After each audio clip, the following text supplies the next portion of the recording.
Welcome to my YouTube channel Aakash ji target. तो आइए आज हम लोग जयशंकर प्रसाद का जीवन परिचय पढ़ेंगे, जो आपके आने वाले बोर्ड एग्जाम में बहुत इंपॉर्टेंट है। चलिए हम लोग स्टार्ट करते हैं। तो चलिए हम लोग जयशंकर प्रसाद का जीवन परिचय स्टार्ट करते हैं। तो क्या है, जयशंकर प्रसाद का जन्म 1889 ईस्वी में हुआ था। जयशंकर प्रसाद का जन्म क्या हुआ था, कब हुआ था? 1889 ईस्वी में हुआ था। कहाँ हुआ था? काशी के प्रसिद्ध वैश्य परिवार में हुआ था। कौन से परिवार में हुआ था? वैश्य परिवार में हुआ था। इनके पिता का नाम बाबू देवी प्रसाद था। इनके पिता का क्या नाम था? बाबू देवी प्रसाद था। तथा इनकी माता का क्या नाम था? मुन्नी देवी था। इनकी माता का क्या नाम था? मुन्नी देवी था। इनका परिवार सुधनी साहू के नाम से प्रसिद्ध है। जयशंकर प्रसाद का परिवार किसके नाम से प्रसिद्ध था? सुधनी साहू के नाम से प्रसिद्ध था। इनके पिता एक व्यापारी थे। इनके पिता क्या थे? एक व्यापारी थे। इनकी प्रारंभिक शिक्षा इनके घर पे ही हुआ। मतलब जो जयशंकर प्रसाद की प्रारंभिक शिक्षा थी वो घर पे ही हुई थी। इन्होंने हिंदी, संस्कृत, उर्दू और फारसी भाषा सीख ली। घर पे इन्होंने हिंदी, संस्कृत, उर्दू भाषा का ज्ञान प्राप्त कर लिया। उच्च शिक्षा के लिए सर्वप्रथम इनका नाम क्विज कॉलेज में लिखवाया गया। उच्च शिक्षा के लिए इनका नाम कहाँ लिखवाया गया था? क्विज कॉलेज में लिखवाया गया था।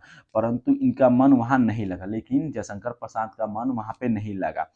8वीं तक शिक्षा ग्रहण कर पाए और विद्यालय छूट गया। 8वीं तक पढ़ने के बाद क्या हुआ? इनका विद्यालय छूट गया। मात्र 12 वर्ष की आयु थी, मतलब जब 12 वर्ष के थे वो, तो इनके पिता की मृत्यु हो गई। जब जयशंकर प्रसाद 12 वर्ष के थे तो इनके पिता की क्या हो गई? मृत्यु हो गई। और कुछ समय बाद इनकी माता की भी मृत्यु हो गई। पिता की मृत्यु होने के कुछ समय बाद इनकी माता की भी मृत्यु हो गई। तब इनके ऊपर कठिनाइयों का पहाड़ टूट गया। जब इनके माता पिता मर गए तो इनके ऊपर क्या हुआ? कठिनाइयों का पहाड़ टूट गया। इनकी शिक्षा दीक्षा इनके बड़े भाई शंभुनाथ ने किया। उसके बाद माता पिता का मरने के बाद इनकी शिक्षा दीक्षा किसने किया? शंभुनाथ, इनके जो बड़े भाई थे उन्होंने किया। परंतु कुछ समय बाद उनकी भी मृत्यु हो गई। लेकिन कुछ समय बाद शंभुनाथ की भी मृत्यु हो गई। इन्होंने 3 शादियां की। मतलब जयशंकर प्रसाद ने 3 शादियां की। परंतु अकस्मात तीनों पत्नियों की मृत्यु हुई। इनकी तीनों पत्नियों की हो गई अकस्मात मृत्यु हो गई। इसी बीच उन्होंने छोटे भाई की भी मृत्यु हुई। इसी बीच इतने मरने के बाद भी इनके छोटे भाई की भी क्या हो गई? मृत्यु हो गई। क्या हो गई? छोटे भाई की भी मृत्यु हो गई। इन सब मृत्यु से वे अंदर ही अंदर टूट गए। मतलब इतने मृत्यु होने के बाद वे अंदर ही अंदर टूट गए। इनके स्वास्थ्य पर बहुत प्रभाव पड़ा। इनके स्वास्थ्य पर क्या पड़ा? बहुत प्रभाव, जिसके कारण ये सन 1937 में इनका स्वर्गवास हो गया। 1937 में क्या हो गया? इनका स्वर्गवास हो गया।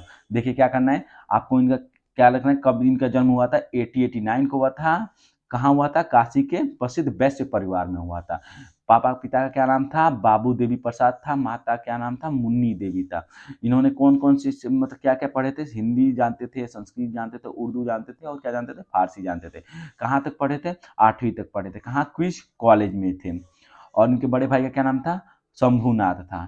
इनकी कितनी शादियां हुई थी? 3 पत्नियां थी, 3 शादियां हुई थी। और इनकी मृत्यु कब हुई थी? 1937। बस आपको इतना ही याद करना है।